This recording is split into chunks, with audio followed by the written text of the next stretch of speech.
Yes, now family, I'm all welcome back to another video on Jazza TV. Today I'm going to talk about the process of turning professional and what I got paid for turning professional. Many years ago, about 12 years ago, I don't have to go and rate still the same nowadays, but this is what I got paid. I'll get into that, but first of all, a little bit of a backstory on turning professional. So for me, I always wanted to turn professional. I used to watch boxing. I used to watch boxing videos, black and white boxing.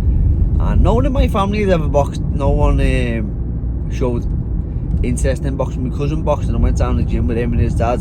Only because my dad asked me to box, but no one, I didn't know any boxers, didn't know any professional boxers. I knew of them because Liverpool's littered with boxers, but yeah, didn't know any. My uncle used to talk about boxers who went to his school, and he used to talk about them with decent amounts of respect. I think it was Tony Mock and Tony Mock. He said Tony Mock went to his school. And Carl Wright, and they were professional boxers. Used to talk about them. They went on to be professional boxers, good fighters from Liverpool. So I knew of boxing, but I knew of it as something like it was in Liverpool. It's a bit of a title to hold, but I didn't know anyone. I used to watch them on the telly, and you used to think the physiques of them fighters, fuck me, they're just shaped like real men, and the shoulders, the separation in the shoulder muscle, and the backs, and just the muscle on them, and how they used to fight with no top on, no guard, just a bit of Vaseline, and I used to just think that's appealing to me. I don't know why it always was, but it just was. It was just something about it.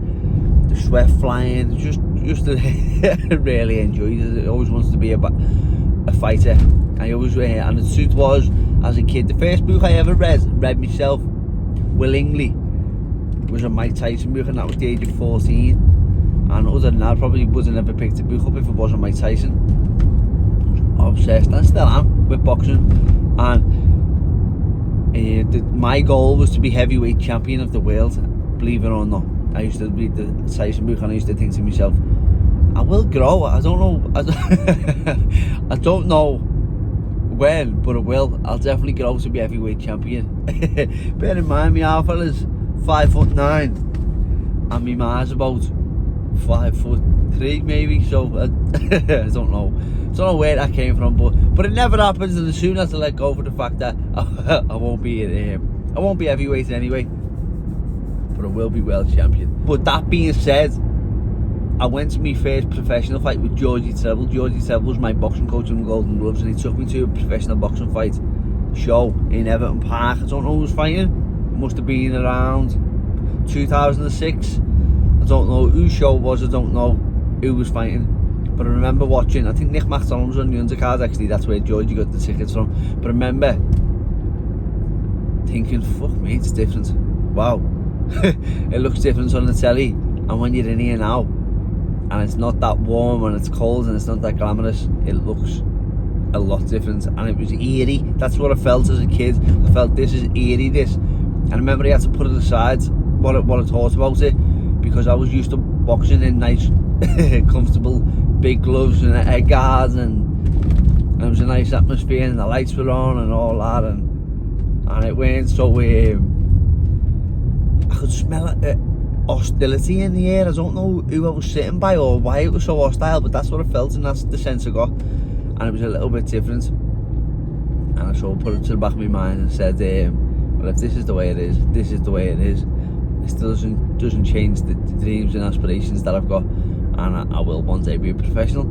So I had one professional person in my life who had boxed as a professional to give me advice, and this was Franny Hand.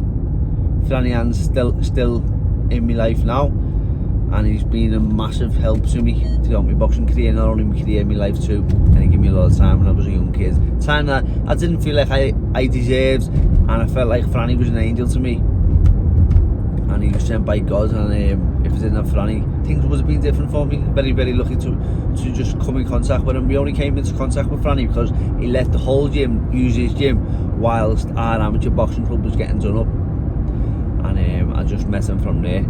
And when we went back to our amateur gym, I still went back to Franny's gym because he had a lot of time for me, and I developed a little bit of a bond with Fran, and Fran was always good to me. So Fran used to give me advice about turning professional. And at that time, the ABA finals would be on the telly. I've spoken about this many times before, going over all ground, but ABAs would be on the telly. And if you got to the ABA finals, people sort of seen you on BBC, BBC One, BBC Two, and it was coming off the back of the five channel on the telly, just 5 channels, and so people would have seen the ABA final on the telly. The first year I got to the ABA final, there was no television. It went to the internet. That's when everything changed over to the internet. But Franny's advice to me was, if you're going to turn professional, you need to win an ABA title. At the time I didn't know what that meant, but he sort of explained it to me, and later on I understood the reasons why he told me this is because for any promoter to be interested in you, you've got to have some sort of pedigree. You need some sort of CV, and to win an ABA title means you're the best in the country.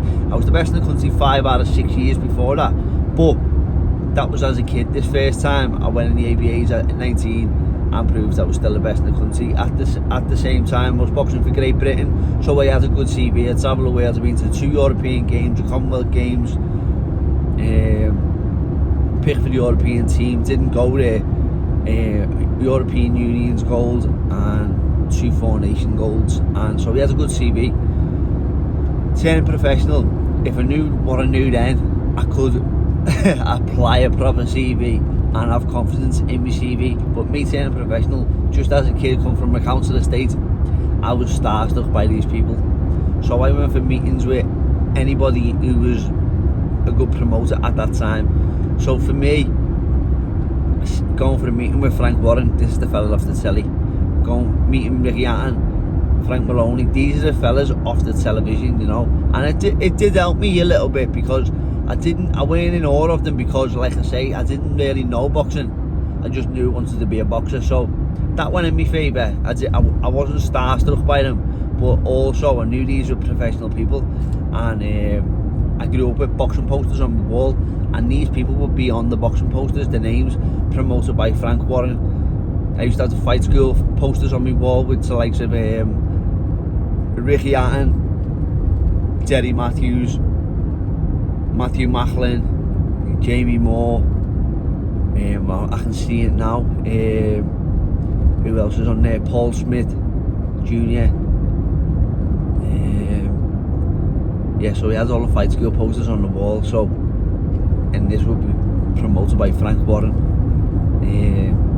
And then we went into the next generation, where Sky allocated fights to different promoters, and the top promoters at that time was Frank Maloney, Frank Warren and Ricky Hatton. I knew nobody. There was nobody on my behalf. I was in a GB contract for boxing for Great Britain. I come out of my contract to turn professional, and I didn't know anybody who could speak to anybody. Franny Ann used to talk about a fella called John Wish. I think John Wish recently, he was at Matchroom for years, and Franny Ann told me he was the best man in boxing. He went to I think he works for Sky now, but he thinks he was out the game for a while. And he said if you can get hold of John Wish, I had a good relationship with John Wish, we could speak to him, but we never was able to get hold of John Wish. And I didn't have anybody to sort of guide me. I went to a gym, and the fella whose gym I was in, I won't name his name because he's highly respected. Even I respect him too, and I won't name the name, but it's a good little insight to people who are turning professional on what you can come across. So not everybody wants to show you your value, so they won't tell you who's happy to work with you, who's happy to have you, who wants to invest in you, because they can have you to themselves. You know what I mean? I could go on these smaller shows and I'll never know. I could be on the bigger shows there, and that happens a lot. So it's about sometimes not who you know, what you know, it's who you know. Not sometimes, most of the time, isn't it? So I went to one gym and I said, he said, I can speak to someone for you, I can speak to people for you. Went back to the gym next time. No, I've had no word off them, no one wants to know. I'll tell you what, I'll put you on one of my shows. Alright then, feeling a little bit grateful towards that. And then God sent me an angel. Someone come out of nowhere and gave me a number for Frank Warren, and I think I got a number for Frank Warren, Ricky Hatton Promotions, It was Richard Poxon at the time and Frank Maloney. These numbers came about, and also Steve Woods. So I'll go in order. The first one was the first meeting I went for as a professional boxer. I think it might have been Frank Warren. He gave me, your man gave me Frank Warren's number, and he didn't have no interest. He just seen that you're not getting you're getting lied to here. You're gonna get used, and he was never like I can't. There's nothing I've got to give this man back. Not one of them where you're grateful. I never forget it what he's done for me. And so I went for a meeting with Frank Warren. I just texted him myself. I thought if I can't get hold of him, I've got nothing to lose, I'll just text him. Just a text. Man, this early, you think about it, just send him a message. Got nothing to lose. No one wants to know anyway. Because this was the place I was feeling like I was in, because of this fella who told me no one wants to know. I soon found I had to look around at different gyms at this point, and I think I got some numbers off different coaches who was connected. At the time, Tony Bellew was signing with Arnie Farnell in Manchester, and Tony Bellew took me up there to train with him. He said, meet me. I didn't know Bomber at this time. He just said, I just asked him, reached out to him. We were all in a group chat, all the Liverpool fighters. It was a group chat because there was a thing called BBM, Blackberry Messenger, at the time on the Blackberry phones, and we were all in that together. I think I got his number off there and said, he said, yeah, come with me and I'll bring you. Meet me at the Tesco in Old Swan and I'll bring you with me to the gym. So I started going to Arnie Farnell's gym. I went for a meeting with fucking hell, Jazz, you're going on a bit here, aren't you? Got so much to tell you there. I could say I'll make this sharp as I can. So I go to meet with Frank Warren with me mate on the train. I had nobody to advise me. I had no understanding of how it works, what I'm worth, and how to have a meeting, because you got to remember, like, I'm just pretending here that I know what the fuck I'm doing. I'm a boy. I'm literally a boy with no guidance of a council estate who knows fuck all about this type of world. And I'm going to meet the Frank Warren. I met him in a fancy hotel in London, and he was an absolute gentleman. And you get the word on promoters, don't you? And you expect a certain way they're going to be, and you think, let's be out, you think, fucking hell, they're all going to be slime balls, but he was an absolute gentleman. I couldn't believe it. I was taken aback by how much of a gentleman he was, because of what people say about promoters. So it sort of made my own mind up on Frank Warren from that interview. Felt like an interview from that meeting. And I was with my mate, and I was shook Frank Sands, and he was with Dean Powell, he was with at the time, and I was with my mate Carl. Me and Carl went to London on the train, and he introduced Dean to us, and I introduced my mate to him. He said, this is Carl, and he said, oh, you his father? Carl didn't like that, and Carl said, no, I'm his advisor. And I thought, what the fuck? You're not my advisor, you're my mate. But maybe Carl was a bit more switched on than me, because he was older than me, I don't know anyway. But that he offered me, I think Frank offered me about $1,000 a round, and he offered me 6. He said he'd give me £1,000 a round, and he'd give me 6 fights a year.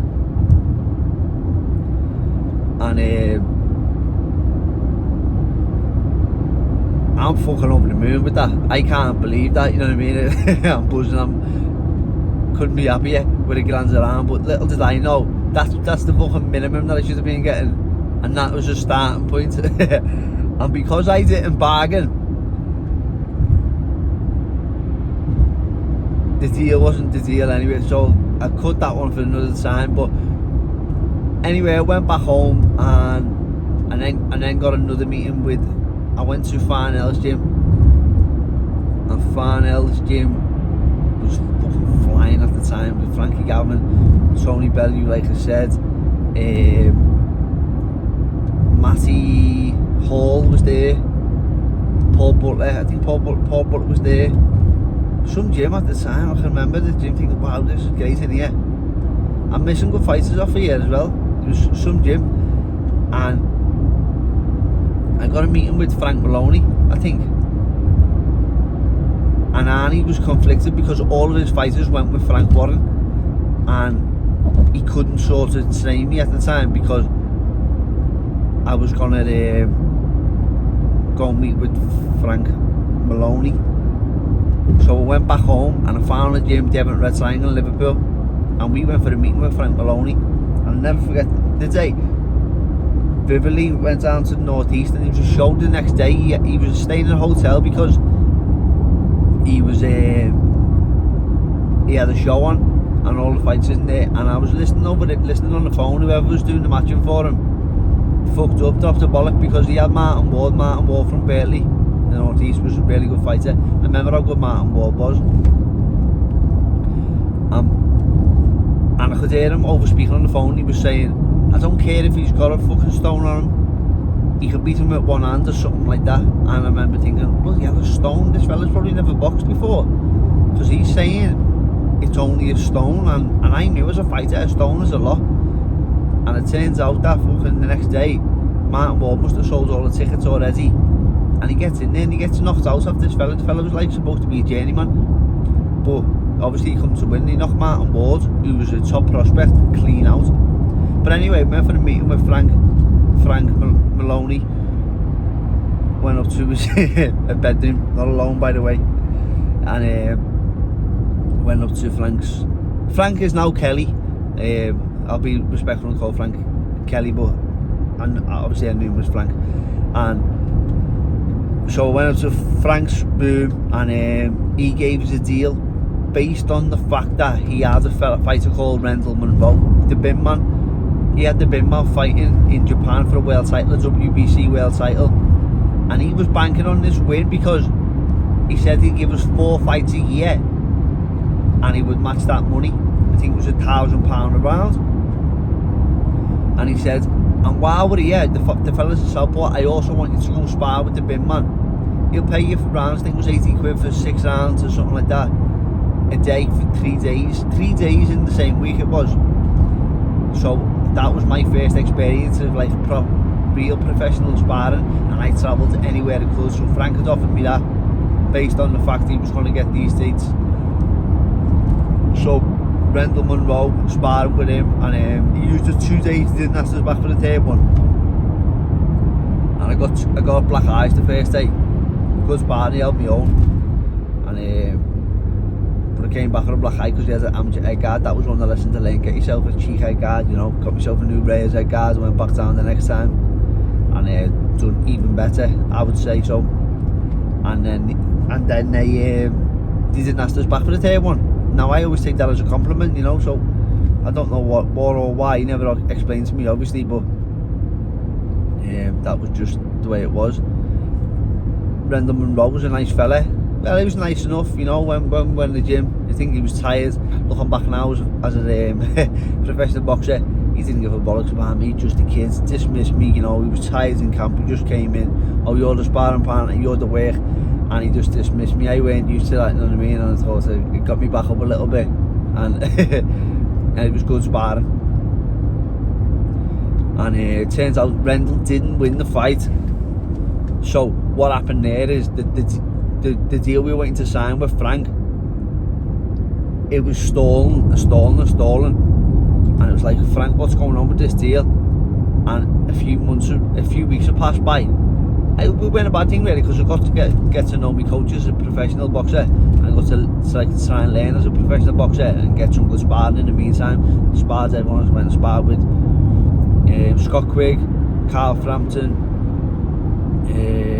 who else did we sparring loads. Anyone at the time, if I could get the sparring, I'd go for it. Terry Flanagan. So yeah, he was great sparring there for me. So after that, I got told that contract there, we can still offer you the contract, but I can't guarantee you televised fights, and that's what you're looking for when you turn professional. If you're any good, televised fights. So the next promoter I got in touch with, actually weren't the next promoter, I got in touch with Steve Woods. Steve Woods said, I can't match that money. I texted Steve Woods, same again, just a text, because now at this point I'm saying with Kevin Satchell and Ryan Farag. Ryan Farag and Kevin Satchell both signed promotional agreements with Steve Woods from VIP Boxing. Steve Woods was a good man, very good man, done a lot for me in my career. And Steve Woods said, I can't promote you because I can't offer you televised fights and I can't offer you the wages that they're going to offer you. He asked me what it was. I felt like lying to him. I felt like saying, you'll offer me $5,000 around. I thought, no, you just fucking tell the truth. Just fucking my downfall, just tell the truth in boxing. And he said, well, I can't match that, so just I can manage it. So I'll come back to this in a minute because I'm driving to Wales and I'm going to meet people who don't know to go for the 20 kilometre run. So I have to put my sat nav on. So I'm going to come back to this in a minute. Had me rambling there, went right past me me turn off. For fuck's sake, where was I? Yeah, Ricky Hatton. Now Ricky Hatton, to me, although I said before I didn't really know who these people were in the promotional world, I knew Ricky Hatton was, and he was getting into promotion and he had a good little stable and he began with Sky Dates. So Ricky Hatton, to me, he was the man, weren't he? And Ricky had fought Mayweather, watched his fights with Mayweather and Pacquiao, and he'd done great things with British boxing. So, and my man knew him, like in the house, he was a household name, weren't he? And he was well liked. And my man knew Ricky Hatton, and he was the boxer she used to, if she could call out one fighter or say, use the roundabout to make a U-turn, who she knows, it'd be Ricky Hatton. So Ricky was, and maybe I was washed away by the decision, but I went for a meeting with Richard Poxon. Me and me trainer at the time, Paul Stevenson, went for a meeting with Richard Poxon, who worked for Ricky Hatton. And what they offered us was the same amount of money. I feel like there was less, how can I say, at the time, because you could say likes and follows now, and what's it called? In 4.5 miles, take exit 18 onto the A546 towards Deganway. So maybe it was fame, I don't know. It looked better because social media weren't like the biggest thing back then. It didn't mean like you didn't have to be the best on social media or nothing like that. You didn't have to be a big talker the way you do now. So yeah, I think I missed, and I was given up a lot of fame to go with Ricky Hatton in the sense of like I could have been one of Frank Warren's lads or Frank Maloney's lads. And I said, no, I'd rather take the activity because they offered me 4 fights a year with Ricky on televised fights and 2 non-televised fights a year. That's what they offered me, 6 fights a year. And he matched the money. It was the same money, £1,000 a round. And he would go up, I think it was going to be a 3-year process to get me towards a British title in 3 years. And to me at that time, it was like, 3 years for a British title, fuck's sake. I'm sparring with these lads now. Fuck that, waiting, but obviously there's a process. I'm only 19 at this point. Very, very impatient. That's one of the lessons I learned about patience. And I'm fighting literally every 2 months. Sometimes it'd be 3 months, so therefore I'd be fighting 2 fights in a month. And I was getting on 4 Ricky Hatton televised shows and 2 VIP Steve Woods shows because he was managing me too. Steve Woods done a lot for my career, and I didn't understand the business, how it works and relationships in boxing. If I could go back, I would treat Steve Woods with the respect that he deserved when I left him, but I can't and I won't because it doesn't work like that, like does it? You know what I mean? But if I did have a regret, I tried to say I don't, but the way I left Steve Woods is one of my regrets in boxing. But anyway, in 3 years I had 18 fights, so I was making a good bit of money. At this point also, you can imagine, I didn't know how to invest. I didn't know you could invest, actually. Let's talk about that. If you're a council kid and you're from an estate and your parents have never owned nothing, you've never owned nothing, the biggest like income or money materialistic you've ever seen is probably like wow, we had a grand at that time, and that was the state of mind that I was going into. And I'm getting a grand around now. I'm fighting six times a year. So I also had this I had this idea that it was free, money was free. I couldn't believe they were paying me to fight, to do something I've been doing for years anyway. Looking mad when you think about it, when you look back. This was my mentality though, and I'm only talking about it because I don't want other kids to go down the same avenue, because it comes down fast, but it doesn't come forever fast. Because once you get to title levels, obviously that's to slow down, because they can't get you 6 title fights a year. So it's common sense, but it's not to a young kid. That's what I was, a kid. So I was spending the money as fast as it was coming in. I was getting rid of it because I knew it was going to keep coming, and I also didn't feel good having it because it scared me. I thought it was going to take away my young, and my goal was to become world champion, and having money might have got in the way, so I didn't even want to risk having money. So I used to go to the casino, I used to give it away. I used to walk through town to see if I could find homeless people and give it away. Obviously I'm wearing the Saints, I was doing it for my own reasons, but I was scared of having it. I go in designer clothes shops like a bad bell end, and just buy what I could. In 2 miles, take exit 18 onto the A546 towards Deganway. And that's what type of kid I was. Look at madness when I think about it. So a bit of financial advice I would give would get yourself. I weren't paying tax, by the way. It was only later on I had to have a big fight and pay all that money in one foul swoop to the tax man, because I didn't get no tax advice at the start, and it was just easy come, easy go, and I thought, you know, I'll just pay the tax man when I win.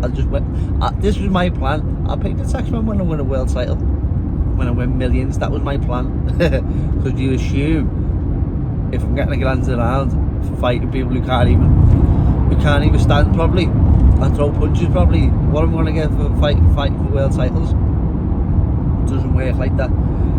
So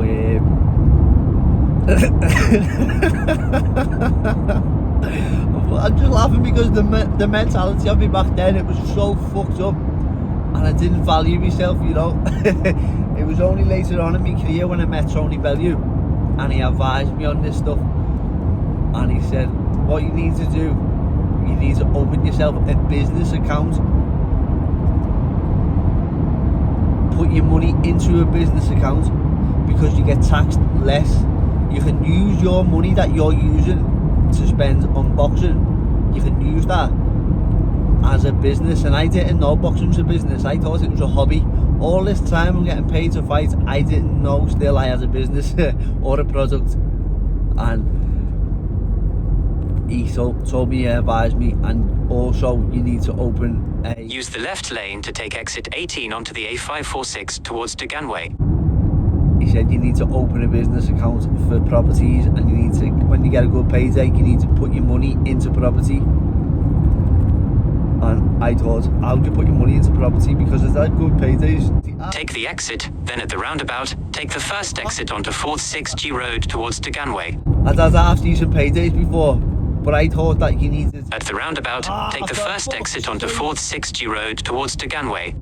I thought you needed a lot of money to buy a house. I didn't know that you can loan money off the bank to get a mortgage, because they don't say a mortgage is just a loan from a bank, innit? And Deganway, Glenn doesn't know.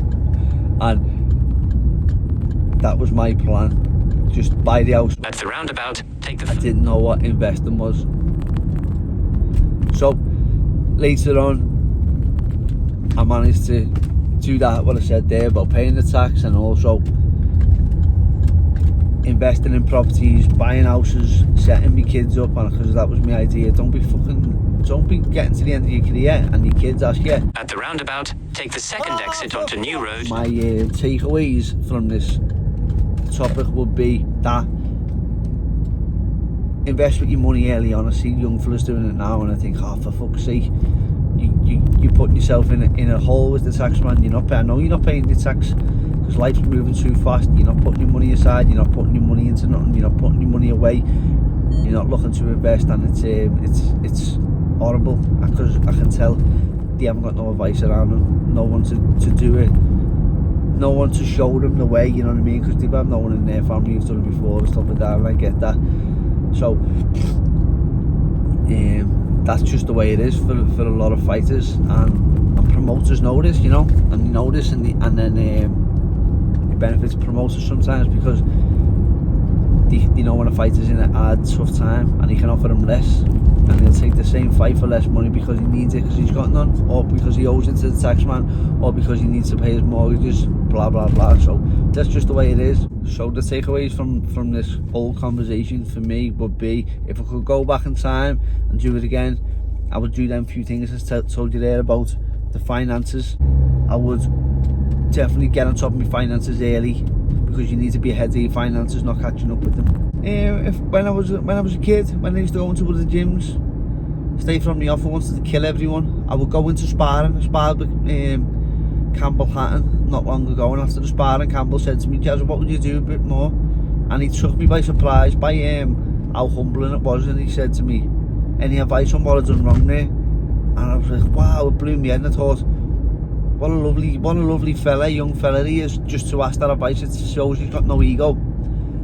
If I could go back and rob one thing off him, it'd be that. And I could have learned so much more. And also when I was sparring, I'd have learned in the sparring, and I'd have learned so much more, so much faster, because every spar was a war to me. I used to go around these gyms, top gyms, and with top fighters who had top coaches, and never asked for no advice, you know what I mean? I felt that loyalty to my coach, that I thought I don't know why I thought this, but I thought that like I was being disloyal by asking for another coach's advice, and maybe he felt a little bit insecure if I was asking someone else for advice, but I would definitely ask for advice. In 1 mile, at the roundabout, take the second exit onto Mice D Road. So then I would just ask for advice off everyone and get an all-round perspective on boxing, and get different views and different ideas. You can throw them out if you want, but you can keep hold of them too. So that's a good way of learning. Things that I don't know if I'd do again.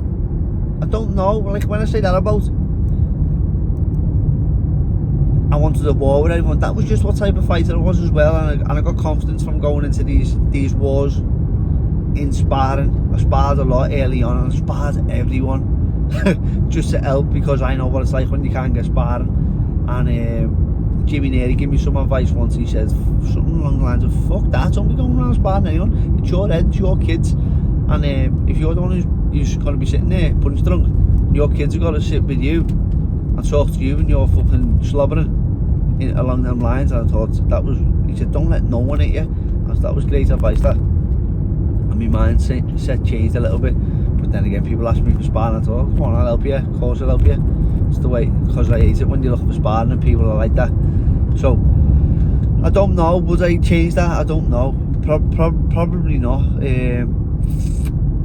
Would I be, if I could go back again, would I be so gung-ho with the sparring? I probably still would be, I don't know. People say about, for me, for socialising, friends, fucking hell, like, you don't do nothing. You don't do nothing. Like, you live your life, and you go home, and you don't even socialise and stuff like that. I probably wouldn't do it again, because I just love to box and love my craft and I love being dedicated. Turn left onto Builder Street West. But then again, you do need to socialise, because you also have to have a social life, and maybe... In a quarter of a mile, turn right onto Council Street West. So then I would just, maybe with the stress less, you know, you got a partner in life, you're gonna have kids and all that, everything was a stress and a worry and a fear that it's gonna get in the way of boxing. And if was to change that, was to go back a little bit, put a lot of stress on my loved ones because of it, and everything has to be this way. Turn right onto Council Street West, then the destination is on your right. So yeah, there's a lot of things that maybe I would change, but there's a lot of things that if I've done it again, I'll just keep it the very same. So I've been a very disciplined pro, and I've got the longevity now to show for it, and I'm fucking still flying, so it hasn't been too bad, you know. So the destination is on your right. Move and Burn Fitness. You heard the man. So yeah, thanks for watching the video. Like, subscribe and leave a comment, and thank you for watching. I know it's a bit mad this video because it's all over the place, but yeah, thank you for watching anyway. Have a lovely day, family.